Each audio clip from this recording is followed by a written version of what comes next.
The rich teach their kids ways to always stay wealthy. What is it they teach and what you can do too? Okay, the first one they do is they talk about working smarter, not harder, right? And I'll even add to this, is that it's not even just working smarter, it's about working right. And wealthy people love to teach their kids how to work the right way. Interesting fact, I was reading another article here recently, and they're saying that those that are business owners that have their kids work in the business, yes, up front, they make about 20% more given the same job compared to somebody else, but they don't always get an easy access to moving up the ranks. They have to really work for it. And so they teach them how to work smarter, not just harder, not just to work for an hourly wage. Yes, you got to learn hard work, but here's how you do it better so that you can actually, whether it's a business owner, a better investor, or whatever it might be, it's always about creating leverage. So that's one of the things they love to teach about. It's like, how do they get their kids that extra leg up, not just in their own family business, but even in life. Two, and this might shock you, but you actually don't need a college degree to become successful. How many times have you heard successful people like Bill Gates, Steve Jobs, people like that who actually dropped out of college? Hey, Chris Miles, I've heard of that guy, dropped out of college and then became successful entrepreneurs and became wealthier than if they'd just gone and got a degree and got a job, right? So they try to teach them it's not about just college education, but they are very big on being educated, being smart, learning the ropes, learning real life skills that they can use to make them successful in all aspects of life, including in business and in money and everything else. That's the difference. They're teaching them to be educated and always be learning and have a love of learning, but not necessarily just to get a degree. The third one is that not all debt is bad. Now there is debt that can be crippling, and debt can be horrible. We've seen so many stories of people that have gone bankrupt because they just usually went into too much consumer debt. And that's no mystery. Well, when they try to teach them, that not all debt is bad. That in fact, debt could be the one thing to give them the leg up in life. Because see, as a parent, and I even know this from my own perspective, yes, I can just give my kids money, but if anything, I would probably rather just lend them the money and they would have to pay me back, right? We talked about, in other videos too, like the Vanderbilts, where they did it wrong, but we got guys like the Rothschilds who actually used it like a business. You had to pay back money with interest back to it. So even if you had a business idea and you needed seed money for that business, you still have to pay it back as a loan, back to the trust, back to the estate. And it's the same thing here, is that they're always trying to teach them how to leverage debt better. Now, if they can get bank money, great. You hear stories about Trump having to do it. Now, granted, he had his daddy's money that helped a lot, but he also had to learn how to use banks and create relationships with banks and how to be able to leverage and use them.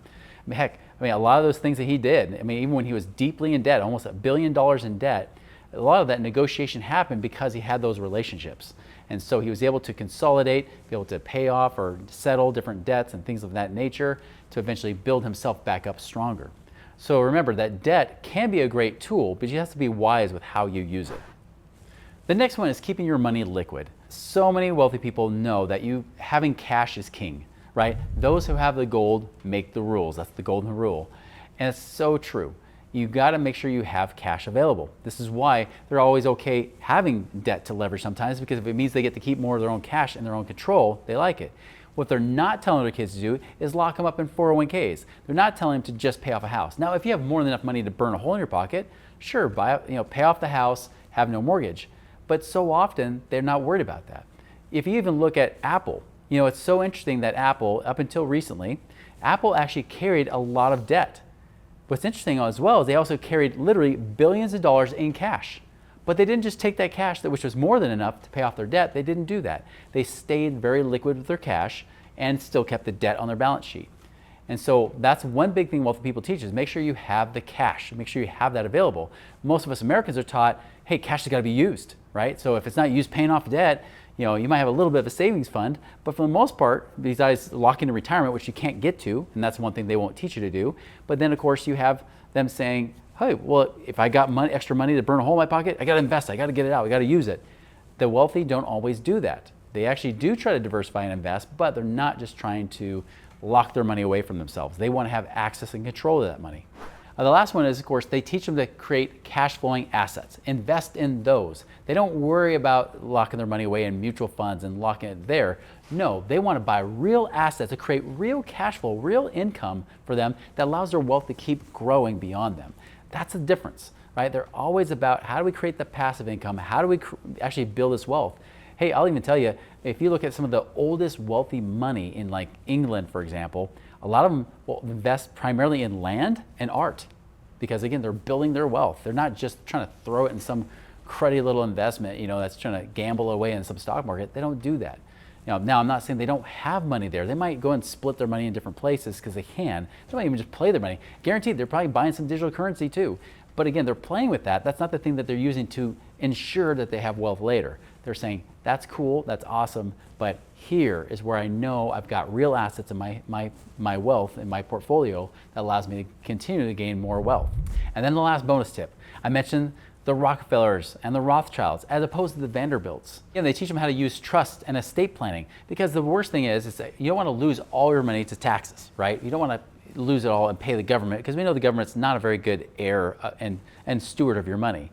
But as a family, if you're teaching them to be wise stewards, you want to keep that money in the family. They'll use different charitable trusts, they'll use different things like that, and of course combined with life insurance to be able to use that so they could pass it back to their estate tax-free.